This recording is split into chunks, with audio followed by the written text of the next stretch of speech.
ಶುಭೋದಯಗಳು. ನನ್ನ ಹೆಸರು ಕುಮಾರ್ ಡಿ.ಎಂ. ಅಂತೇಳಿ ಶ್ರೀ ಎಲ್ ಸಿದ್ದಪ್ಪ ಸ್ಮಾರಕ ಪ್ರೌಢಶಾಲೆಯಲ್ಲಿ ಕನ್ನಡ ಶಿಕ್ಷಕರಾಗಿ ಕೆಲಸವನ್ನ ನಿರ್ವಹಿಸುತ್ತಿದ್ದೇನೆ. ಇಂದು ನಿಮ್ಮ 9ನೇ ತರಗತಿಗೆ ಸಂಬಂಧಪಟ್ಟಾಗೆ ಒಂದು ಪದ್ಯ ಭಾಗವನ್ನು ಅಭ್ಯಾಸ ಮಾಡೋಣ. ಇಲ್ಲಿ ನಮ್ಮ ದೇಶಕ್ಕೆ ಭಾರತ ದೇಶ ಅಂತ ಹೆಸರು ಬಂತು. ಭಾರತ ದೇಶ ಅಂತ ಹೆಸರು ಬಂತಲ್ಲ, ಅದು ಕಾರಣ ಏನು ಅಂತ ಹೇಳ್ಬೋದು ಮಕ್ಕಳೇ, ಹೇಳಿ ನೋಡೋಣ. ಭರತ ಎಂತಕ್ಕಂಥ ರಾಜ ಈ ದೇಶವನ್ನ ಆಳ್ವಿಕೆ ಮಾಡ್ತಾ ಇದ್ದ, ಹಾಗಾಗಿ ನಮ್ಮ ದೇಶಕ್ಕೆ ಭಾರತ ದೇಶ ಅಂತ ಹೆಸರು ಬಂತು. Very good. ಹಾಗೆ ಈ ಭರತನ ಬಗ್ಗೆ ಒಂದು ಕೃತಿಯನ್ನು ರಚಿಸಲಾಗಿದೆ. ಭರತನ ಬಗ್ಗೆ ಸಂಬಂಧಪಟ್ಟಂತ ಒಂದು ಗ್ರಂಥವನ್ನು ರಚಿಸಲಾಗಿದೆ. ಅದು ಸಂಬಂಧಪಟ್ಟಂತ ಒಂದು ಪದ್ಯ ಭಾಗ ಸಿರಿಯ ನಿನ್ನೆಯನ್ನ ಬಂಡಿಪೆನು. ಸಿರಿಯ ನಿನ್ನೆಯನ್ನ ಬಂಡಿಪೆನು ಒಳಗ ನಿನ್ನ ಸಿರಿಯನ್ನ, ನಿನ್ನ ಸಂಪತ್ತನ್ನ ನಾನು ಯಾವ ರೀತಿ ಬಣ್ಣಿಸ್ಲಿ, ಯಾವ ರೀತಿ ವರ್ಣನೆ ಮಾಡಿ ಎಂತಕ್ಕಂಥ ಒಂದು ಪದ್ಯ ಭಾಗ ಇರತಕ್ಕಂಥದ್ದೇ ನಿನ್ನ ಸಿರಿಯ ನಿನ್ನೆಯನ್ನ ಬಣ್ಣಿಪೆನು ಅಂತ.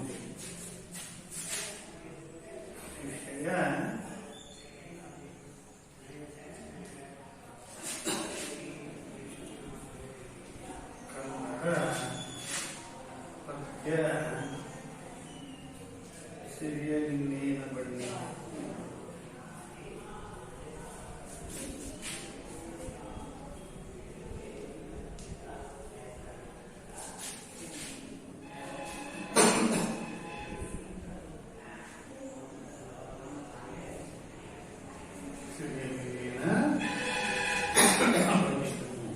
ಈ ಪದ್ಯ ಭಾಗವನ್ನ ರಚನೆ ಮಾಡಿರ್ತಕ್ಕಂಥವರು ರತ್ನಾಕರ ವರ್ಣಿಯವರು. ಮೊದಲಿಗೆ ರತ್ನಾಕರ ವರ್ಣಿಯವರ ಪರಿಚಯ ಮಾಡೋಣ ಮಕ್ಕಳ. ರತ್ನಾಕರ ವರ್ಣಿ 1956 ದಕ್ಷಿಣ ಕನ್ನಡ ಜಿಲ್ಲೆಯಲ್ಲಿರ್ತಕ್ಕಂಥ ಮೂಡುಬಿದಿರೆಯಲ್ಲಿ ಜನಿಸ್ತಾರೆ. ಕನ್ನಡ ಸಾಂಗತ್ಯ ಕವಿಗಳಲ್ಲಿ ಅಗ್ರಗಣ್ಯ ಕವಿಗಳಲ್ಲಿ ಇವರೊಬ್ಬರಾಗಿದ್ದು, ಅಪ್ಪಟ ದೇಶಚಂದ್ರಸಾದ ಸಾಂಗತ್ಯದಲ್ಲಿ ಬೃಹತ್ ಕಾವ್ಯವನ್ನು ರಚಿಸಿದ್ದಾರೆ. ತಾಳ ಪ್ರದೇಶದ ಭೈರರಸ ಒಡೆಯರ ಆಸ್ಥಾನದಲ್ಲಿ ಕೆಲವು ಕಾಲ ಇದ್ದು ಶೃಂಗಾರ ಕವಿಯ ವಿಧಾನಕ್ಕೆ ಪಾತ್ರರಾಗಿದ್ದಾರೆ. ಯೋಗಶಾಸ್ತ್ರ ಮತ್ತು ಕಾವ್ಯಶಾಸ್ತ್ರಗಳೆರಡರಲ್ಲೂ ಪರಿಣಿತರಾಗಿದ್ದರು. ಭರತೇಶ ವೈಭವ ಸಾಂಗತ್ಯ ಕಾವ್ಯಗಳನ್ನು ಅಪರಾಜಿತೇಶ್ವರ ಶತಕ, ತ್ರಿಲೋಕ ಶತಕ, ರತ್ನಾಕರಾಧೀಶ್ವರ ಶತಕ, ಜೈನ ಧಾರ್ಮಿಕ ಕಾವ್ಯಗಳನ್ನು ರಚಿಸಿರುವವರು. ಸುಮಾರು 2000 ಸಾಂಪ್ರದಾಯಿಕ ಹಾಡುಗಳನ್ನು ರಚಿಸಿದ್ದು ಅವು ಆಧ್ಯಾತ್ಮಿಕ ಗೀತೆಗಳೆಂದು ಪ್ರಸಿದ್ಧಿಯಾಗಿವೆ. ರತ್ನಾಕರ ವರ್ಣಿ ಇವರ ಕಾಲ 1560.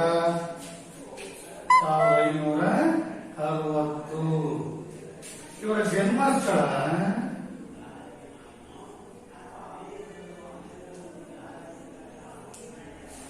ದಕ್ಷಿಣ ಕನ್ನಡ ಜಿಲ್ಲೆ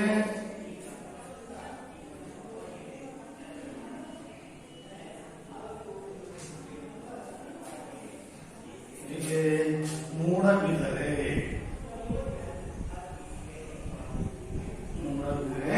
ಎಂತಕ್ಕಂಥ ಗ್ರಾಮದಲ್ಲಿ 1560 ಜನಿಸ್ತಾರೆ.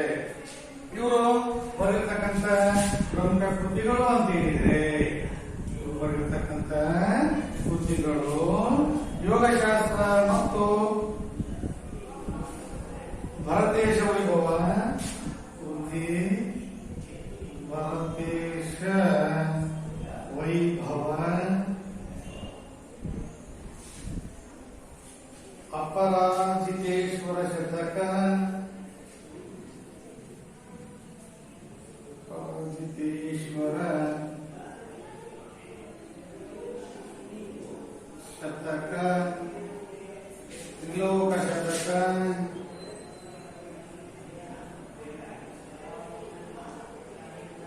ತ್ರಿಲೋಕ ಶತಕ, ರತ್ನಾಕರಾಧೀಶ್ವರ ಶತಕ, ರತ್ನಾಕರ ಈಶ್ವರ ಶತಕ ಎಂಬಂತಹ ಹಲವಾರು ಕೃತಿಗಳನ್ನ ರಚಿಸಿದ್ದಾರೆ. ಇವರಿಗೆ ಶೃಂಗಾರ ಕವಿ ಅಂತಕ್ಕಂಥ ಹೆಸರಿತ್ತು. ಇವರನ್ನ ಶೃಂಗಾರ ಕವಿ ಅಂತೇಳಿ ಕರೀತಾ ಇದ್ರು. ಶೃಂಗಾರ ಕವಿ ಅಂತ ಹೇಳ ಅಭಿಧಾನಕ್ಕೆ ಇವರು ಒಳಗಾಗಿದ್ರು ಮಕ್ಕಳೇ. ಹಾಗೆ ಈ ಪದ್ಯಭಾಗದ ಆಶಯ ಭಾವನೆ ಏನಪ್ಪಾ ಅಂತ ಹೇಳಿದ್ರೆ, ಪ್ರದೇಶ ವೈಭವ ಮಹಾಕಾವ್ಯ ಇದನ್ನು ಸಾಂಗತ್ಯ ಛಂದಸ್ಸಿನಲ್ಲಿ ರಚಿಸಿದ್ದಾನೆ. ಈ ವಿಸ್ತಾರ ಕಾವ್ಯ ಆದಿತೀರ್ಥಂಕರ ಋಷಭದೇವನ ಮಕ್ಕಳಾದ ಭರತ ಬಾಹುಬಲಿಯರ ಕಥೆಯನ್ನು ಒಳಗೊಂಡಿದೆ. ಭರತ ಅಯೋಧ್ಯೆಯಲ್ಲೂ ಬಾಹುಬಲಿ ಬೋಧನಾಪುರದಲ್ಲೂ ರಾಜ್ಯಭಾರ ಮಾಡುತ್ತಿದ್ದರು. ಭರತನ ಅರಮನೆಯ ಆಯುಧಾಗಾರದಲ್ಲಿ ಚಕ್ರರತ್ನ ಹುಟ್ಟಿತು. ಅದನ್ನು ಮುಂದಿಟ್ಟುಕೊಂಡು ಭರತ ದಿಗ್ವಿಜಯ ನಡೆಸಿ ಪ್ರಥಮ ಚಕ್ರಿ ಎನಿಸಿದ. ತನ್ನ ಕಾವ್ಯದ ಉದ್ದೇಶ ಮತ್ತು ರಚನೆಯ ಕಾರಣಗಳನ್ನು ವರ್ಣಿಸಿರುವುದು ಈ ವಾಕ್ಯದ ಕಾವ್ಯಭಾಗದ ವಿಶೇಷವಾಗಿರುತ್ತದೆ ಮಕ್ಕಳೇ. ಇಲ್ಲಿ ಈ ವಿಚಾರವನ್ನ ಒಳಗೊಂಡಿದೆ ಅಂತ ಒಂದು ಯಾವಾಗ ಸಿರಿಯ ನಿನ್ನೆಯನ್ನ ಬಣ್ಣಿಕ್ಕಿನ ಮಕ್ಕಳೇ.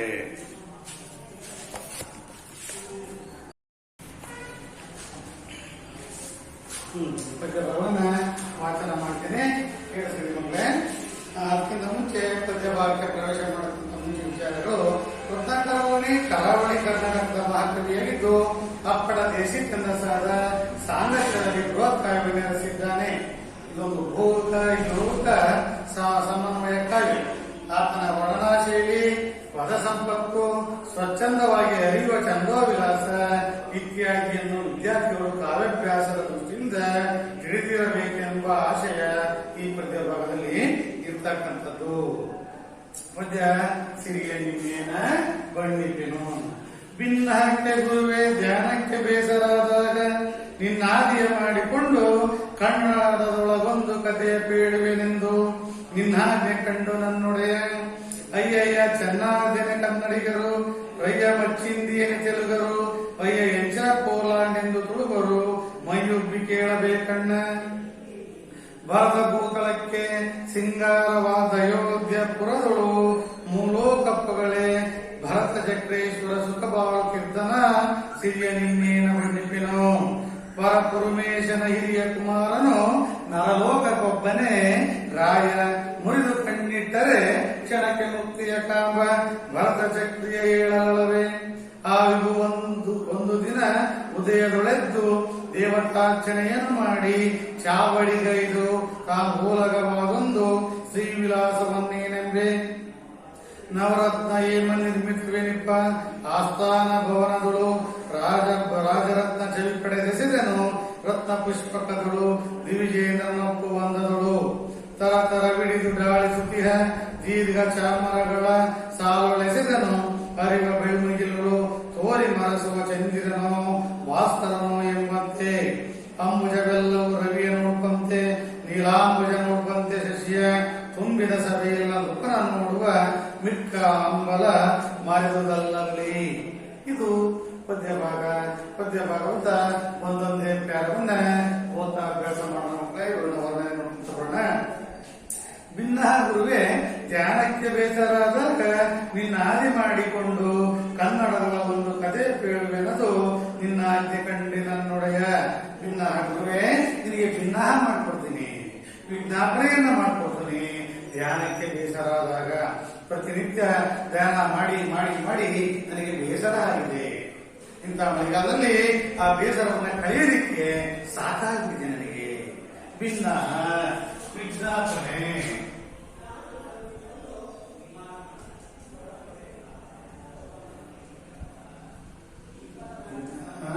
ವಿಜ್ಞಾಪನೆ.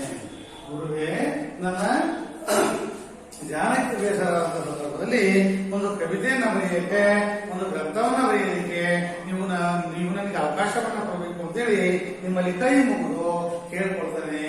ನಿನ್ನ ಗುರುವೆ ಧ್ಯಾನಕ್ಕೆ ಬೇಸರಾದಾಗ ನಿನ್ನಾದಿ ಮಾಡಿಕೊಂಡು, ನಿನ್ನಾದಿ ನಿನ್ನಿಂದ ಆರಂಭಿಸಿಕೊಂಡು, ಆದಿ ಆರಂಭ ನಿನ್ನಿಂದ ಆರಂಭ ಮಾಡಿಕೊಂಡು ಒಂದು ಪದ್ಯಭಾಗವನ್ನು ಬರೀಬೇಕು ಅಂತ ಹೇಳ್ಕೊಡ್ತೀನಿ ಮಾಡಿಕೊಂಡು ಕನ್ನಡ ಒಂದು ಕಥೆ ಹೇಳಬೇಕೇನೋ, ಕನ್ನಡದಲ್ಲಿ ಒಂದು ಕಥೆಯನ್ನ ಹೇಳಬೇಕು ಅಂತ ನನಗೆ ಆಸೆ ಆಗ್ತಿದೆ. ಕಥೆಯ ಹೇಳಬೇಕದು ನಿನ್ನ ಆಜ್ಞೆ ಕಂಡು ನನ್ನೊಡೆಯ.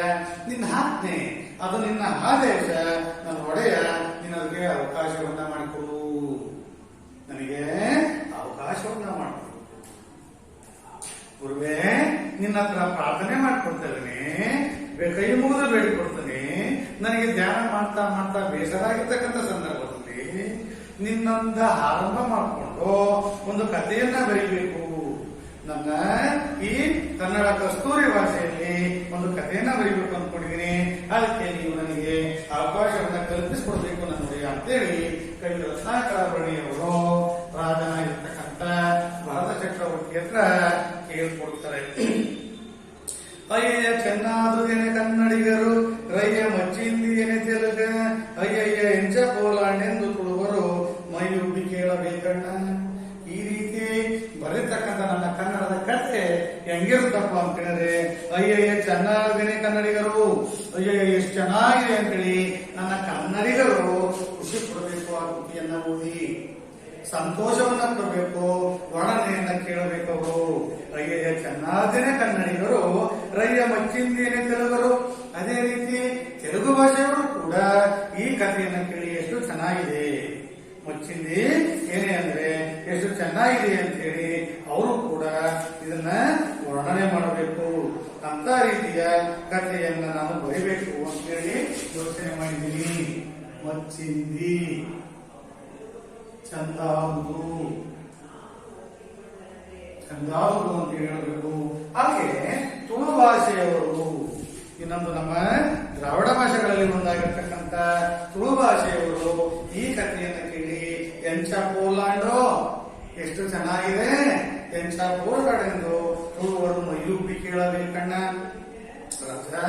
ಭರತ ಚಕ್ರವರ್ತಿಯೇ, ನಾನು ನಿನ್ನಲ್ಲಿ ವಿಜ್ಞಾಪನೆ ಮಾಡ್ಕೊಡ್ತೀನಿ, ನನಗೆ ಒಂದು ಕಥೆಯನ್ನ ಬರೆಯಲಿಕ್ಕೆ ಅವಕಾಶವನ್ನ ಮಾಡಿಕೊಡು. ನಿನ್ನಿಂದ ಆರಂಭಿಸಿಕೊಂಡು ಕಥೆಯನ್ನ ಕನ್ನಡ ಭಾಷೆಯಲ್ಲಿ ಬರೀತೀನಿ. ಅದು ಎಷ್ಟು ಚೆನ್ನಾಗಿರುತ್ತಪ್ಪ ಅಂತ ಹೇಳಿದ್ರೆ, ಕನ್ನಡಿಗರು ಎಷ್ಟು ಚೆನ್ನಾಗಿದೆ ಅನ್ನಬೇಕು, ತೆಲುಗರು ಮಚ್ಚಿಂದಿ ಅನ್ನಬೇಕು, ತುಳು ಭಾಷಿಗರು ಎಂಚಾಗೋಲೆಂದು ಖುಷಿ ಖುಷಿಯಿಂದ ನಾನು ಬರೆದಿರ್ತಕ್ಕಂಥ ಈ ಗ್ರಂಥವನ್ನ ಅಭ್ಯಾಸ ಮಾಡತ್ತರ ಕಥೆಯನ್ನ ಬರೀತೀನಿ. ದಯಮಾಡಿ ಇಂತಹ ಕಥೆಯನ್ನ ಬರೀಲಿಕ್ಕೆ ನನಗೆ ಅವಕಾಶವನ್ನ ಮಾಡಿಕೊಡಿ ದೊರೆ ಅಂತೇಳಿ ಅವರ ಹತ್ರ ವಿಜ್ಞಾಪನೆಯನ್ನ ಮಾಡಿಕೊಡ್ತಿದ್ರೆ, ಭರತ ಭೂತಳಕ್ಕೆ ಸಿಂಗಾರವಾದ ಅಯೋಧ್ಯಪುರದಳು ಮೂಲೋಕಪ್ಪಗಳೇ ಭರತ ಚಕ್ರೇಶ್ವರ ಸುಖ ಬಾಳುತ್ತಿದ್ದನ ಆ ಸಿರಿಯ ನಿನ್ನೇನ ಬಣ್ಣಿಕೆನು. ನೋಡಿ ಹೇಳ್ತಾರವರು, ಭರತ ಭೂತಳಕ್ಕೆ, ಭರತ ಎಂತಕ್ಕಂಥ ಭೂತಳ, ಭೂತಳ ಈ ಭೂಮಿ ಮೇಲೆ, ಭೂತಳ ಈ ಭೂಮಿ ಮೇಲೆ ಭರತ ಇರ್ತಕ್ಕಂಥ ಚಕ್ರವರ್ತಿ ಆಳ್ವಿಕೆ ಮಾಡ್ತಾ ಇದ್ದಾನೆ. ಎಲ್ಲಿ ಆಳ್ವಿಕೆ ಮಾಡ್ತಿದ್ದಾನೆ ಅಂದ್ರೆ ಅಯೋಧ್ಯ ನಗರವನ್ನ ರಾಜಧಾನಿಯನ್ನಾಗಿ ಮಾಡ್ಕೊಂಡಿದ್ದಾನೆ. ಅಯೋಧ್ಯ ನಗರ ಗೊತ್ತಾಗುತ್ತೆ ನಮಗೆ, ರಾಮಾಯಣಕ್ಕೆ ಸಂಬಂಧಪಟ್ಟಿರ್ತಕ್ಕಂಥ ಸ್ಥಳ. ಆ ಅಯೋಧ್ಯ ನಗರವನ್ನ ರಾಜಧಾನಿಯನ್ನಾಗಿ ಮಾಡ್ಕೊಟ್ಟಿದ್ದಾನೆ. ಅದನ್ನ ಶೃಂಗಾರ ಮಾಡಿದ್ದಾನೆ. ಎಷ್ಟು ಚೆನ್ನಾಗಿ ಶೃಂಗಾರ ಮಾಡಿದ್ದಾನೆ ಅಂತ ಹೇಳಿದ್ರೆ ಅದನ್ನ ಹೇಳೋದಕ್ಕೆ ಬಾಯಲ್ಲಿ ಸಾಕಾಗೋದಿಲ್ಲ. ಈಗ ನಾವು ಪ್ರತಿ ವರ್ಷ ನಮ್ಮ ನಾಡ ಹಬ್ಬ ಆಗಿರ್ತಕ್ಕಂಥ ದಸರಾ ಹಬ್ಬವನ್ನು ಆಚರಣೆ ಮಾಡ್ತಕ್ಕಂಥ ಸಂದರ್ಭದಲ್ಲಿ ಮೈಸೂರಲ್ಲಿರ್ತಕ್ಕಂಥ ಅರಮನೆಯನ್ನು ಯಾವ ರೀತಿ ಶೃಂಗಾರ ಮಾಡಿದರೋ, ಅಥವಾ ಇಂದ್ರನ ದೇವಲೋಕನೇ ಭೂಮಿಗೆ ಇಳಿದು ಬಂತೋ ಎನ್ನೋ ತರ ಅದನ್ನ ಶೃಂಗಾರ ಮಾಡಿದ್ದಾನೆ. ಶೃಂಗಾರ ತತ್ಸಮ ತದ್ಭವ, ಶೃಂಗಾರ ತತ್ಸಮ ತದ್ಭವ. ಸಿಂಗಾರವಾದ ಅಯೋಧ್ಯಪುರಗಳು ಮೂಲೋಕಬ್ಬಗಳೇ. ಅವನು ಆಳ್ವಿಕೆ ಮಾಡ್ತಕ್ಕಂಥ ಈ ರಾಜಧಾನಿಯನ್ನ, ಈ ರಾಜನನ್ನ ಮೂರು ಲೋಕದವರು ಹೋಗಬೇಕು. ಯಾವ ಮೂರು ಲೋಕ ಅಂದ್ರೆ ಯಾವ ಭೂಲೋಕ, ಸ್ವರ್ಗಲೋಕ ಮತ್ತು ಪಾತಾಳ ಲೋಕ. ಮೂರು ಲೋಕಗಳು ಯಾವಪ್ಪ ಅಂದ್ರೆ ಭೂಲೋಕ, ಸ್ವರ್ಗಲೋಕ,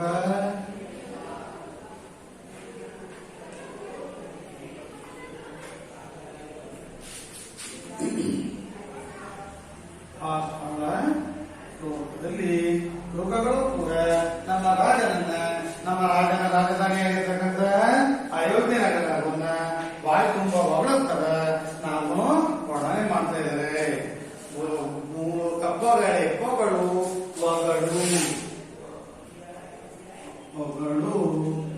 ಒಗಳು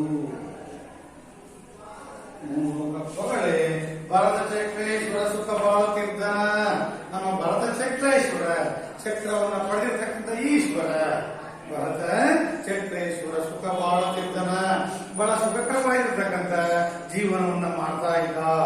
ಆ ಸಿರಿಯ ನಿನ್ನೇನ ಬಂದಿಟ್ಟೇನೋ ಅಂತ ಸಿರಿಯನ್ನ ಸಂಪತ್ತನ್ನ ನಾನು ಯಾವ ರೀತಿ ವರ್ಣಿಸಲಿ?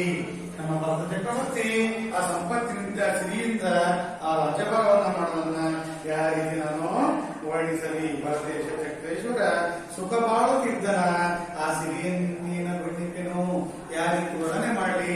ಎಷ್ಟು ವರ್ಣನೆ ಮಾಡಿದ್ರು ಕೂಡ ಅದು ಕಲ್ಪನೆ ಅಂತಕ್ಕಂಥ ಮಾತನ್ನ ಇಲ್ಲಿ ಹೇಳೋದಕ್ಕೆ ಅವರು ಇಷ್ಟಪಡ್ತಾರೆ. ಅಂದ್ರೆ ಈ ಭರತ ಭೂಲೋಕದಲ್ಲಿರ್ತಕ್ಕಂಥ ಭರತ ಚಕ್ರೇಶ್ವರ ಅಯೋಧ್ಯ ನಗರವನ್ನ ಶೃಂಗಾರ ಮಾಡಿಕೊಂಡು ಸಿರಿ ಸಂಪತ್ತಿನಿಂದ ಕೂತ್ಕೊಂಡು ಪ್ರಜೆಗಳಿಗೆ ಬಹಳ ಆತ್ಮೀಯವಾಗಿರ್ತಕ್ಕಂಥ ಅಥವಾ ಪ್ರಜಾ ರಾಗದಿರ್ತಕ್ಕಂಥ ರೂಪದಲ್ಲಿ ಇವನು ರಾಜ್ಯಭಾರವನ್ನು ಮಾಡ್ತಾ ಇದ್ದ ಅಂತ ಸಂದರ್ಭದಲ್ಲಿ ಇವನು ಎಷ್ಟು ಸುಖಕರವಾಗಿರ್ತಕ್ಕಂಥ ಜೀವನವನ್ನ ಮಾಡ್ತಕ್ಕಂಥ ಅನ್ನೋದನ್ನ ಆ ಸಿರಿಯನ್ನ ಸಂಪತ್ತನ್ನ ನನಗೆ ಯಾವ ರೀತಿ ವರ್ಣನೆ ಮಾಡಿ ಅಂತೇಳಿ ಹೇಳ್ತಾರೆ. ಮುಂದಕ್ಕೆ ಬಂದ್ರೆ ಗುರು ಪರಮೇಶನ ಹಿರಿಯ ಕುಮಾರನು ನರಲೋಕಗೊಬ್ಬನೇ ರಾಯ ಮುರಿದು ಕಣ್ಣಿಟ್ಟರ ಕಣಕ್ಕೆ ಮುಕ್ತಿಯ ಕಂಬ ಭರತ ಚಕ್ರಿ ಹೇಳಲವೇ. ಗುರು ಪರಮೇಶ್ವರನ ಹಿರಿಯ ಕುಮಾರನು ಗುರು ಪರಮೇಶ ಗುರು ಪರಮೇಶ ತಂದೆ ಭರತ ಚಕ್ರವರ್ತಿಯ ತಂದೆ ಗುರು ಪರಮೇಶನ ಹಿರಿಯ ಕುಮಾರನು ನರಲೋಕಕ್ಕೊಬ್ಬನೇ ರಾಯ. ಈ ನರಲೋಕ ಅಂದ್ರೆ ಈ ಭೂಲೋಕಕ್ಕೆ ಅವನೊಬ್ಬನೇ ರಾಜ ಆಗಿದ್ದ. ಒಬ್ಬನೇ ರಾಜ ಆಗಿದ್ದ. ನರಲೋಕರ ಪರಮೇಶ್ವರನ ಹಿರಿಯ ಕುಮಾರ ಹಿರಿಯ ಮಗನಾಗಿರ್ತಕ್ಕಂಥ ಭರತ ಲೋಕ ಭರತೇಶ್ವರ ನರಲೋಕಕ್ಕೆ ನರ ಮನುಷ್ಯರಿಗೆ ಅಥವಾ ನರ ಮನುಷ್ಯ ಈ ಮನುಷ್ಯ ಲೋಕಕ್ಕೆ ಅವನೊಬ್ಬನೇ ರಾಜ ಆಗಿದ್ದ. ನರಲೋಕೊಬ್ಬನೇ ರಾಜ ರಾಜ ರಾಯ ರಾಜ ತತ್ಸಮ ತದ್ಭವ. ಮುರಿದು ಕಣ್ಣಿಟ್ಟದ ಕ್ಷಣಕ್ಕೆ ಮುಕ್ತಿಯ ಕಾಂಬ. ಮುರಿದು ಯಾರ ಮೇಲಾದ್ರೂ ನಿಮಗೆ ಕೋಪ ಬಂತು ಅಂತ ಹೇಳಿದ್ರೆ ಅಥವಾ ಯಾರಾದ್ರೂ ಇವ್ ಕಂಡೆ ಬಂತ ಅಂತ ಹೇಳಿದ್ರೆ ಅವನು ಆ ರಾಜನ ಮೇಲೆ ಕಣ್ಣಿಟ್ರೆ ಅಥವಾ ಆ ರಾಜನಿಗೆ ಸರಿಯಾದ ಬುದ್ಧಿ ಕಲಿಸಬೇಕು ಅಂತೇಳಿ ಏನಾದ್ರೂ ಮನಸ್ಸು ಮಾಡಿದ್ರೆ ಕ್ಷಣಕ್ಕೆ ಮುಕ್ತಿ. ಮುಕ್ತಿ ಏನಂದ್ರೆ ಅವನ್ನ ಬಿಡುಗಡೆಗೊಳಿಸ್ತಾ ಇದ್ದ ಅಥವಾ ಆ ರಾಜವನ್ನು ವಶಪಡಿಸಿಕೊಳ್ತಿದ್ದ. ಕ್ಷಣಕ್ಕೆ ಮುಕ್ತಿಯ ಕಾಂಬ ಮುಕ್ತಿಯನ್ನ ಪಡಿತಾ ಇದ್ದ. ಮುಕ್ತಿ ತದ್ಧರ್ಮ ತದ್ಭವ. ಮುಕ್ತಿ ಮುಕ್ತಿ ತತ್ಸಮ ತದ್ಭವ. ಮುಕ್ತಿಯ ಕಾಂಬ ಭರತ ಚಕ್ರಿಯ ಹೇಳಲವೇ. ಈ ಭರತ ಚಕ್ರಿಯ ಇಂತಹ ಒಂದು ಸಾಮ್ರಾಜ್ಯ ವಿಸ್ತರಣೆಯನ್ನ, ಇಂತಹ ಒಂದು ಅದ್ಭುತವಾಗಿರ್ತಕ್ಕಂಥ ಸಾಧನೆಯನ್ನ, ಇಂತಹ ಒಂದು ಜನ ಅನುರಾಗಿಯಾಗಿ ಕೆಲಸ ಮಾಡ್ತಕ್ಕಂಥದ್ದನ್ನ ಅಥವಾ ಪ್ರಜೆಗಳಿಗೆ ಪ್ರೀತಿಯ ಪಾದನಾಗಿರ್ತಕ್ಕಂಥ ರಾಜನನ್ನ ಎಷ್ಟು ಅಂತ ಹೇಳಲವೇ. ಚಕ್ರಿ ಅಂದ್ರೆ ಅದು ಸಂಬಂಧಪಟ್ಟಾಗೆ ಮತ್ತೆ ಒಂದು ಇಲ್ಲಿ ಸಣ್ಣ ಕಥೆ ಬರ್ತಕ್ಕಂಥದ್ದು. ಚಕ್ರಿ ಅಂದ್ರೆ ಚಕ್ರಿಯನ್ನ ಪಡೆದಿರ್ತಕ್ಕಂಥವನು ಅಂತೇಳಿ ಹೇಳಿದ್ರೆ ಭರತ ಅಯೋಧ್ಯೆಯಲ್ಲೂ ಬಾಹುಬಲಿ ಪೂಜನಾಪುರದಲ್ಲೂ ರಾಜ್ಯಭಾರ ಮಾಡ್ತಾ ಇದ್ರು. ಅಂತ ಸಂದರ್ಭದಲ್ಲಿ ಭರತನ ಅರಮನೆಯ ಆಯುಧಾಗಾರ ಅಂದ್ರೆ ಇವರ ಎಲ್ಲ ಶಸ್ತ್ರಾಸ್ತ್ರಗಳನ್ನ ಇಡಲಿಕ್ಕೆ ಒಂದು ಆಗಾರ ಅಂದ್ರೆ ಮನೆಯನ್ನ ಮಾಡಿರ್ತಾರೆ. ಅಲ್ಲಿ ಒಂದು ಚಕ್ರರತ್ನ ಹೋಗುತ್ತೆ, ಒಂದು ಚಕ್ರ ಹೋಗುತ್ತಂತೆ. ಹೇಗೆಂದ್ರೆ ಶ್ರೀಕೃಷ್ಣನ ಕೈಯಲ್ಲಿ ಚಕ್ರ ಇರುತ್ತಲ್ವಾ, ಅದು ಸುತ್ತ ತಿರುಗ್ತಾ ಇರುತ್ತೆ. ಆ ಚಕ್ರನೇ ಒಂದು ಆಯುಧ. ಯಾರು ಕೊಲ್ಬೇಕು ಅಂತ ಹೇಳಿದ್ರೆ ಚಕ್ರ ಬಿಟ್ಟು ಸಾಕು, ಅದು ಹೋಗಿ ಅವನ ಸಂಹಾರ ಮಾಡಿ ಬರ್ತಾ ಇರುತ್ತೆ. ಹಾಗೆ ಈ ಭರತರಾಜನ ಆ ಆಯುಧಾಕಾರದಲ್ಲಿ ಒಂದು ಚಕ್ರ ಹುಟ್ಟುತ್ತೆ. ಅದು ಈ ರಾಜ್ಯವನ್ನ ಭರತಖಂಡವನ್ನ ಸುತ್ತ ಸುತ್ತ ಹೋಗ್ತಾ ಇರುತ್ತೆ. ಹೆಂಗೆ ನಾವು ಯಜ್ಞಶ್ವ ಅಂತ ಕರಿತೀವಿ ನೋಡಿ. ಯಜ್ಞ ಯಾಗಾದಿಗಳನ್ನ ಮಾಡ್ತಕ್ಕಂಥ ಸಂದರ್ಭದಲ್ಲಿ ಹಶುವನ್ನ ಬಿಡ್ಕೊಳ್ಳುತ್ತಾರಲ್ಲ, ಹಾಗೆ ಬಿಡೋದನ್ನ ಯಜ್ಞಶ್ವ ಅಂತೇಳಿ ಕರೀತಾರೆ. ಹಾಗೆ ಯಜ್ಞಶ್ವ ಹೋಗ್ತಕ್ಕಂಥ ಸಂದರ್ಭದಲ್ಲಿ ಯಾರು ಅಂದ್ರೆ ಆ ಯಜ್ಞಶ್ವ ಹಿಂದೆಗಡೆ ಸಾಕಷ್ಟು ಸೈನ್ಯ ಹೋಗ್ತಾ ಇರುತ್ತೆ. ಯಾರ ರಾಜ್ಯವನ್ನ ಆಯ್ಕೊಂಡು ಹೋಗುತ್ತೋ ಆ ರಾಜರು ಯಾರು ಕೂಡ ಕುದುರೆಯನ್ನ ಕಡಿದೆ ಇದ್ರೆ, ಕುದುರೆಯನ್ನ ಕಟ್ತೇ ಇದ್ರೆ ಅವರೆಲ್ಲರೂ ಕೂಡ ಆ ರಾಜನಿಗೆ ಶರಣಾಗಿದ್ದಾರೆ ಅಂತ ಅರ್ಥ.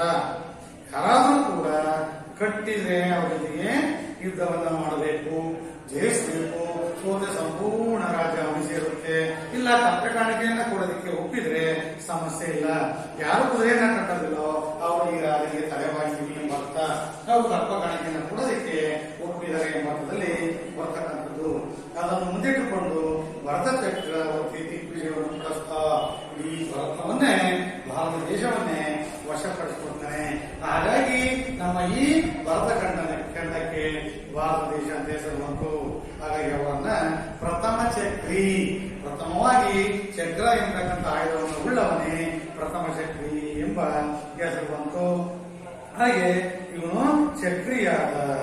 ಈ ಚಕ್ರಿಯ ಇಡಲ್ಲವೇ ಈ ಚಕ್ರಿಯನ್ನು ಹೊಂದಿರತಕ್ಕಂಥ ರಾಜನ ಅವನ ಈ ಸಾಮ್ರಾಜ್ಯ ವಿಸ್ತರಣೆಯನ್ನ, ಅವನ ವೈಭವವನ್ನ, ಅವನ ಆ ಸಾಮ್ರಾಜ್ಯದಲ್ಲಿ ಇರತಕ್ಕಂಥ ಆಳ್ವಿಕೆಯನ್ನ ನಾನು ಯಾವ ರೀತಿ ವರ್ಣನೆ ಮಾಡಲಿ ರಾಜ ಅಂತೇಳಿ ದೇವರ ಕೇಳ್ಕೊಳ್ತಾನೆ. ಈ ಆವಿಗೂ ಒಂದು ದಿನ ಉದಯದೊಳೆದ್ದು ದೇವತಾರ್ಚನೆಯನ್ನು ಮಾಡಿ ಚಾವಡಿ ಕೈದಿ ತಾನು ಓಲಗವಾದೊಂದು ಶ್ರೀವಿಲಾಸವನ್ನೇ ನಂಬೆ. ಇವು ಒಂದು ದಿನ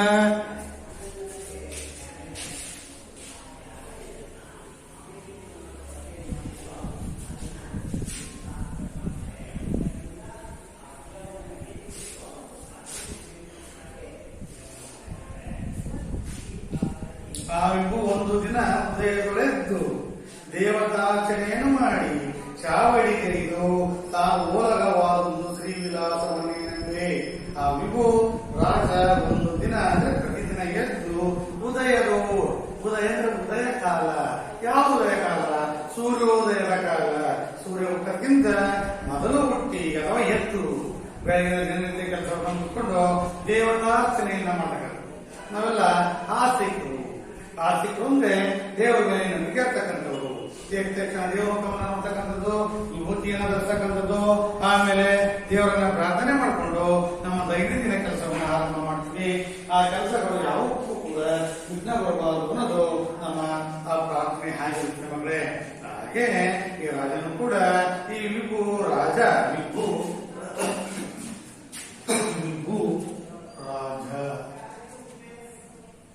ರಾಜ ಪ್ರತಿದಿನ ಬೆಳಿಗ್ಗೆ ಎದ್ದು ಉದಯದೊಳೆದ್ದು ದೇವತಾರ್ಚನೆಯನ್ನ ಮಾಡಿ ದೇವತೆಗಳಿಗೆ ಪೂಜೆ ಪುನಸ್ಕಾರವನ್ನ ಮಾಡಿ ಚಾವಡಿಗೈದು ತಾನು ನೆನೆಸತಕ್ಕಂಥ ಓಲಗಕ್ಕೆ ಯಾವ ರೀತಿ ಬರ್ತಾನೆ ಎಂಬುದನ್ನ ತಾನು ಓಲಗವಾದೊಂದು ಶ್ರೀ ವಿಲಾಸವನ್ನ, ಅವನ ವಿಲಾಸವನ್ನ, ಆ ವೈಭವವನ್ನ ಏನೆಂಬೆ ಎಷ್ಟು ಅಂತ ನಾನು ವರ್ಣನೆ ಮಾಡಿ.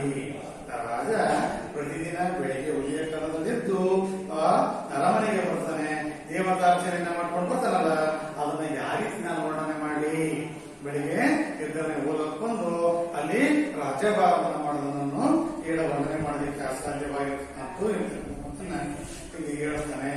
ದೇವತಾರ್ಚನೆ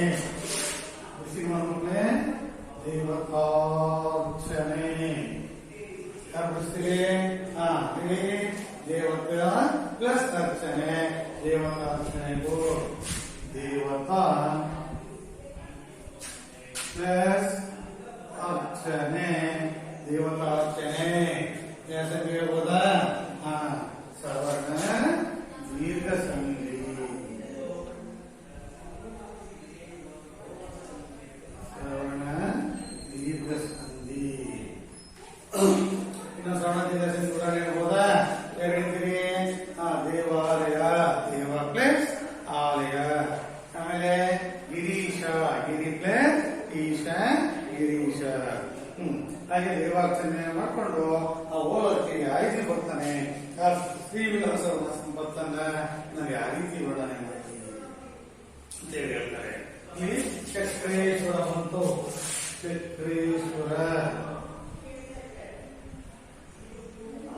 ಈ ಪದವನ್ನು ಕೃಷಿಕರನ್ನ ಇಡೀ ಚಕ್ರ ಪ್ಲಸ್ ಈಶ್ವರ, ಚಕ್ರೇಶ್ವರ ಸಂಧಿ ಹೇಳ್ಬೋದಾ? ಗುಣಸಂಧಿ. ಸಂಧಿ ಗುಣಸಂಧಿ. ಏನ್ ಗುಣಸಂಧಿ ಅಂದ್ರೆ ಅಕಾರಗಳಿಗೆ ಇಕ್ಕಿಕಾರಗಳು ಬಂದ್ರೆ ಏಕಾರವು, ಅಕಾರಗಳಿಗೆ ಉಕಾರ ಬಂದ್ರೆ ಓಕಾರವು, ಅಕಾರಗಳಿಗೆ ಋಕಾರ ಬಂದ್ರೆ ಹರ್ಕಾರವು ಆದೇಶವಾಗಿ ಬರುತ್ತೆ ಗುಣಸಂಧಿ. ಆ ಚಕ್ರೇಶ್ವರ ಗುಣಸಂಧಿ. ಉದಾಹರಣೆ ನೋಡಬಹುದಾ? ದೇವಾಲಯ, ದೇವ ಪ್ಲಸ್ ಆಲಯ, ಸರಿ ಬರಲ್ಲ ಅದು. ಗಣೇಶ, ಗಣ ಪ್ಲಸ್ ಈಶ, ಗಣೇಶ. ಸೂರ್ಯೋದಯ, ಸೂರ್ಯ ಪ್ಲಸ್ ಉದಯ. ಮಹರ್ಷಿ, ಮಹಾ ಪ್ಲಸ್ ಋಷಿ, ಮಹರ್ಷಿಯು ಗುಣಸಂಧಿಗೆ ಉದಾಹರಣೆ ಬರ್ತಕ್ಕಂಥವುಗಳು. ಮುಂದೆ ಮಕ್ಕಳೇ, ನವರತ್ನ ಏಮ ನಿರ್ಮಿತವೆನಿಪ ಆಸ್ಥಾನ ಭವನದೋಳು ಆ ರಾಜರತ್ನ ಚೆಲ್ಪಡೆ ದೆಸೆದ ನವರತ್ನ ಪುಷ್ಪಕದಳು ದಿವಿಜೇಂದ್ರನೊಪ್ಪು ಬಂದದಳು. ನವರತ್ನ, ನವ 9 ತರದ ರತ್ನಗಳಿದ್ದು ನವರತ್ನ ಯಾವ್ಯಾವು ಅಂತ ಹೇಳಿದ್ರೆ 9 ರತ್ನ: ವಜ್ರ, ಮಾಣಿಕ್ಯ, ಮರಕತ,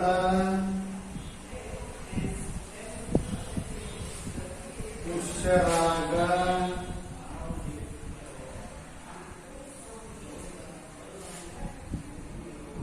ನೀಲ, ಗೋವೇದಿಕ,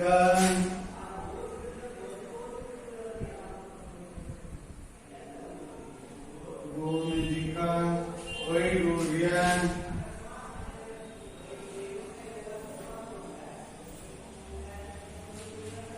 ಮುತ್ತು ಮತ್ತು ಅವಳ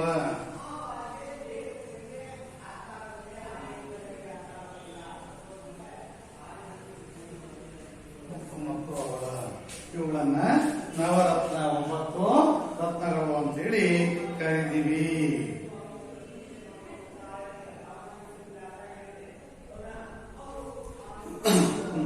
ನವರತ್ನ ಏನ ನಿರ್ಮಿತ? ನವರತ್ನದಿಂದ ಕೂಡಿರ್ತಕ್ಕಂಥ ಬಂಗಾರದ ಹೇಮ, ಬಂಗಾರದಿಂದ ಕೂಡಿರ್ತಕ್ಕಂಥ ಬಂಗಾರದ ನೋಡಿ ಬಂಗಾರದ ಕಾಣುತ್ತೆ. ಅದರಿಂದ ನಿರ್ಮಿತವಾಗಿರ್ತಕ್ಕಂಥ ಆಸ್ಥಾನ ಭವನದೋಳು, ಆಸ್ಥಾನ ಇತ್ತು ಅದಕ್ಕೆ ಆ ಭವನದೋಳು, ಆ ಕಟ್ಟಡದಲ್ಲಿ ಅವನ ಅರಮನೆಯಲ್ಲಿ ರಾಜರತ್ನ, ರಾಜನಿಗೆ ರತ್ನ ಅಂತ ಇರ್ತಕ್ಕಂಥವನು ರಾಜರತ್ನ. ಇದು ಅಲಂಕಾರ ಕೊಡುತ್ತೆ. ರಾಜ ರತ್ನ ಎರಡು ರೂಪಕಲಂಕಾರ, ರಾಜರತ್ನ ಎರಡು ಕೂಡ ಒಂದೇ ಇರ್ತಕ್ಕಂಥದ್ದು. ರಾಜರತ್ನ ಭವನದೋಳು ಆ ರಾಜರತ್ನ ಚೆವಿಪಡೆ ದೆಸೆದನು ರತ್ನ ಪುಷ್ಪಕಗಳು. ಚೆವಿ ಕಾಂತಿಯಿಂದ ಕೊಟ್ಟಂತ ಇದ್ದ ರತ್ನ ಪುಷ್ಪಕಗಳು ದಿವಿಜೇಂದ್ರನೊಪ್ಪು ಬಂದಳು. ಭವನದೋಳು ಆ ರಾಜರತ್ನ ಚೆವಿಪಡೆ ದೆಸೆದನು ಅವರ ಮೇಲೆ ಕುತ್ತಂಡರಾದಂತ ಸಂದರ್ಭದಲ್ಲಿ ಸೂರ್ಯ ತನ್ನ ಕಾಂತಿಯನ್ನ ಬಿಡ್ತಾನೋ, ಆ ದೇವೇಂದ್ರ ಹೇಗೆ ತನ್ನ ಕಾಂತಿಯಿಂದ ಪ್ರಜ್ವಲಿಸ್ತಾನೋ ಆ ರೀತಿ ಕಾಣ್ತಾ ಇದ್ದ ರತ್ನ ಪುಷ್ಪಕದಳು ದಿವಿಜೇಂದ್ರನೊಪ್ಪು ಬಂದಳು. ಈ ದಿವಿಜೇಂದ್ರ ಅಂತ ಹೇಳಿದ್ರೆ ಇಲ್ಲಿ ಕೊಟ್ಟ ನೋಡಿ ಮಗಳೇ, ದಿವಿಜೇಂದ್ರ, ದಿವಿ ಅಂದ್ರೆ ಸ್ವರ್ಗ, ಜ ಹುಟ್ಟಿದ, ದಿವಿ ಸ್ವರ್ಗ,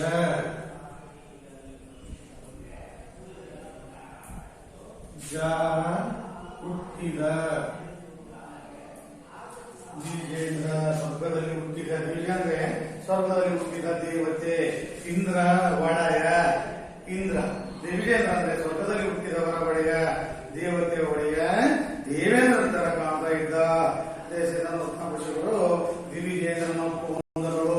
ತೇ ಇಂದ್ರನ ನೋಡತಾರ, ದೇವೇಂದ್ರ ನೋಡತಾರ, ನಮ್ಮ ರಾಜನಾಗಿರ್ತಕ್ಕಂಥ ಭರತ ಚಕ್ರವರ್ತಿ ಸಿಂಹಾಸನದಲ್ಲಿ ಕಾಣ್ತಾ ಇದ್ದ ಎಂತಕ್ಕಂಥ ಮಾತನ್ನ ನಮ್ಮ ಕವಿ ರತ್ನಾಕರ ಬಡಿಗೆಯವರು ಭರತರಾಜನ ಬಗ್ಗೆ ವರ್ಣನೆಯನ್ನ ಮಾಡೋದನ್ನ ನಾವಿಲ್ಲಿ ನೋಡ್ತೀವಿ. ಮತ್ತೆ ಇಷ್ಟು ಇದಕ್ಕೆ ಸಂಬಂಧಪಟ್ಟ ಹಾಗೆ ಪದ್ಯ ಭಾಗ ಆಗುತ್ತೆ. ಇಷ್ಟು ಅರ್ಥ ಆಗುತ್ತೆ ಅನ್ಕಡಿ ಮಕ್ಕಳೇ. ಮುಂದಿನ ಭಾಗ ನೋಡೋಣ. ಅಂದ್ರೆ ಏನಪ್ಪಾ ಅಂತ ಹೇಳಿದ್ರೆ, ಈ ಭರತ ಚಕ್ರವರ್ತಿಯ ಆಸ್ಥಾನ ಅರಮನೆ ವಾಸ ಮಾಡ್ತಾ ಇರ್ತಾನೆ. ಅಂತ ಸಂದರ್ಭದಲ್ಲಿ ಅವನ ಆಯುಧಾಗಾರದಲ್ಲಿ ಒಂದು ಚಕ್ರ ಹುಟ್ಟುತ್ತೆ. ಆ ಚಕ್ರದ ಸಹಾಯದಿಂದ ಇವನು ಇಡೀ ಭರತ ಖಂಡವನ್ನೇ ಗೆದ್ಕೊಂಡು ಬರ್ತಾನೆ. ಅಲ್ಲಿ ಸಣ್ಣ ಕಥೆ ಬರುತ್ತೆ. ಗೆದ್ಕೊಂಡು ಬಂದ್ಮೇಲೆ ಇವನು ನಾನು ರಾಜ ಇರ್ತಕ್ಕಂಥ, ಸಾಮ್ರಾಟ ಇರ್ತಕ್ಕಂಥ ಅಹಂಕಾರ ಇರುತ್ತೆ. ಅಹಂಕಾರವನ್ನು ಇಳಿಸಬೇಕು ಅಂತೇಳಿ ತಮ್ಮನಾಗಿರ್ತಕ್ಕಂಥ ಬಾಹುಬಲಿ ನಾವು ಶ್ರವಣ ಬೆಳಕು ಹೋದ್ರೆ ಬಾಹುಬಲಿ ಮೂರ್ತಿ ನೋಡಿರ್ತಾನೆ. ಬಾಹುಬಲಿಯ ಅಣ್ಣನೇ ಭರತ ಚಕ್ರವರ್ತಿ. ಇವನು ಎಲ್ಲ ಸಾಮ್ರಾಜ್ಯಗಳಿದ್ದ ಮೇಲೆ ನಾನು ಎಂತಕ್ಕಂಥ ಅಹಂಕಾರ ಬರುತ್ತಲ್ಲ ಅದನ್ನ ಇಳಿಸಬೇಕು ಅಂತೇಳಿ ಬಾಹುಬಲಿಯ ಮನಸ್ಸಲ್ಲಿರುತ್ತೆ. ಈ ಚಕ್ರ ಎಲ್ಲಾ ರಾಜ್ಯವನ್ನ ಸುತ್ತಕೊಂಡು ಬರುತ್ತೆ. ಆದ್ರೆ ಪುನರಾಪುರ ಬಂದಂತ ಸಂದರ್ಭದಲ್ಲಿ ಅದು ಹಾಗೆ ನಿಂತ್ಕೊಳ್ಳುತ್ತೆ, ಮುಂದಕ್ಕೆ ಹೋಗಲ್ಲ. ಅದರ ಅರ್ಥೇನಪ್ಪ ಅಂದ್ರೆ ರಾಜ ಭರತ ರಾಜ ನಿನ್ನ ತಮ್ಮನಾಗಿರ್ತಕ್ಕಂಥ ಬಾಹುಬಲಿ ನಿನಗೆ ಶರಣಾಗಿಲ್ಲ ಆಗ ಅಂತ ಇರ್ತಕ್ಕಂಥ ಮಾತನ್ನ ಅದು ಹೇಳುತ್ತೆ. ಆಗ ಇವರಿಗೆ ಕೊಡಲಿ ಯುದ್ಧ ಮಾಡ್ತಕ್ಕಂಥ ಅನಿವಾರ್ಯ ಬರುತ್ತೆ. ಆಗ ಮಂತ್ರಿಗಳು ಎಲ್ಲರೂ ಸೇರಿಕೊಂಡು ಬೇಡ ಬೇಡ ರಾಜಂದಿರೆ, ನೀವು ಭೂಮಿಗೋಸ್ಕರ ಯುದ್ಧ ಮಾಡಿದ್ರೆ ಈ ಇತಿಹಾಸ ಒಂದು ಕೆಟ್ಟ ಅಭಿಪ್ರಾಯವನ್ನ ಕೊಡುತ್ತೆ. ನೋಡಪ್ಪ, ಒಂದೇ ತಂದೆ ತಾಯಿ ಮಕ್ಕಳು ಭೂಮಿಗೋಸ್ಕರ ಹೊಡೆದಾಡಿದ್ರು, ಯುದ್ಧವನ್ನ ಮಾಡಿ ಸಂಹಾರ ಆದ್ರು ಅಂತ ಕೆಟ್ಟ ಸಂದೇಶವನ್ನು ಕೊಡೋದು ಬೇಕಾಗಿಲ್ಲ. ಆದ್ರಿಂದ ಈ ರಕ್ತಪಾತ ಆಗ್ತಕ್ಕಂಥ ಯುದ್ಧವನ್ನ ಬಿಟ್ಟು ಧರ್ಮ ಯುದ್ಧವನ್ನ ಮಾಡೋಣ. ಧರ್ಮ ಯುದ್ಧ ಅಂದ್ರೆ ಯಾರಿಗೂ ಸಾವು ಹಾರದೆ ಧರ್ಮ ಪ್ರಕಾರ ಯುದ್ಧ ಆದ್ರೆ ಅದನ್ನ ಧರ್ಮ ಯುದ್ಧ ಅಂತ ಕರಿತೀವಿ. ಅಂತ ಯುದ್ಧ ಮಾಡೋಣ ಅಂತೇಳಿ ಹೇಳ್ತಾರೆ. ಆಗ ಧರ್ಮ ಯುದ್ಧಗಳು ನಡೀತವೆ. 3 ರೀತಿಯ ಯುದ್ಧ: ಒಂದು ಮೃತ್ಯು ಯುದ್ಧ, ಜಲ ಯುದ್ಧ, ದೃಷ್ಟಿ ಯುದ್ಧ. ದೃಷ್ಟಿ ಯುದ್ಧ ಅಂದ್ರೆ ನೇರ ಕಣ್ಣನ್ನ ಮಿಡಿಸ್ತಾ ಇರ್ತಾರ. ಹಾಗೆ ನೇರವಾಗಿ ಒಬ್ಬರನ್ನೊಬ್ರು ನೋಡ್ತಾ ಇರಬೇಕು. ಅದನ್ನೇನಂತ ಕರಿತೀವಿ? ದೃಷ್ಟಿ ಯುದ್ಧ. ಅದೇ ದೃಷ್ಟಿಯಿಂದ ನೋಡ್ತಕ್ಕಂಥದ್ದು. ಯಾರು ಕಣ್ಣನ್ನ ಮಿಡಿಸ್ತಾರೋ ಅವರು ಯುದ್ಧದಲ್ಲಿ ಸೋತಾಗುತ್ತೆ.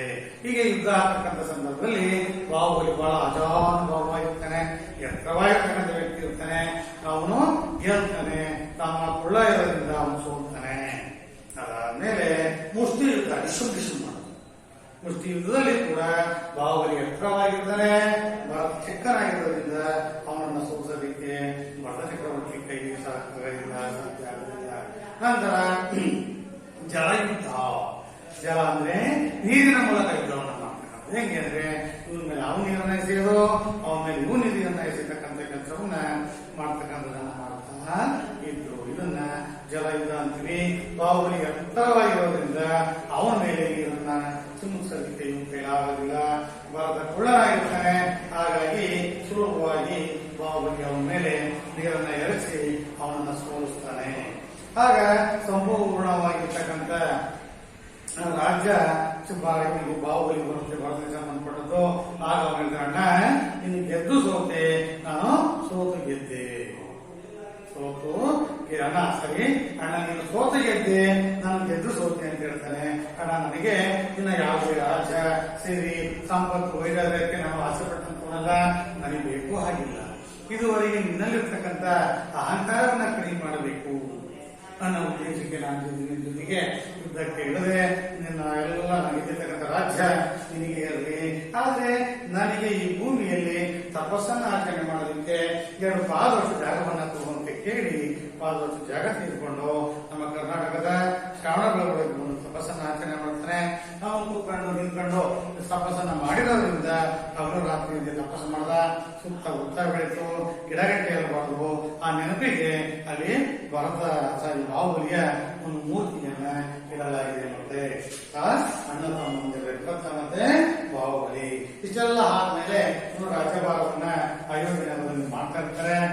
ನಮ್ಮ ಕವಿಯಾಗಿರ್ತಕ್ಕಂಥ ರತ್ನಾಕರ ವರ್ಣಿ ಇವರನ್ನ ಕುರಿತು ಒಂದು ಕಥೆಯನ್ನ ಬರೆಯಬೇಕು ಅನ್ನೋ ಉದ್ದೇಶಕ್ಕೆ ತೀರ್ಮಾನ ಬರ್ತಾರೆ. ಆಗ ಅವರ ಭಿನ್ನಹ ಮಾಡಿಕೊಡ್ತಾರೆ. ಅದಕ್ಕೆ ಒಪ್ಪಂದ ಮೇಲೆ ಈ ರೀತಿ ಕಥೆಯನ್ನ ಬರೆಯಲಿಕ್ಕೆ ರತ್ನಾಕರ ವರ್ಣಿ ಆರಂಭ ಮಾಡ್ತಾರೆ. ಅಂತ ಒಂದು ಪದ್ಯಭಾಗನೇ ಸಿರಿಯ ನಿನ್ನೇನ ಬಣ್ಣಿಕೆನು ಪದ್ಯಭಾಗ. ಮಕ್ಕಳೇ, ಥ್ಯಾಂಕ್ ಯು, ವಂದನೆಗಳು.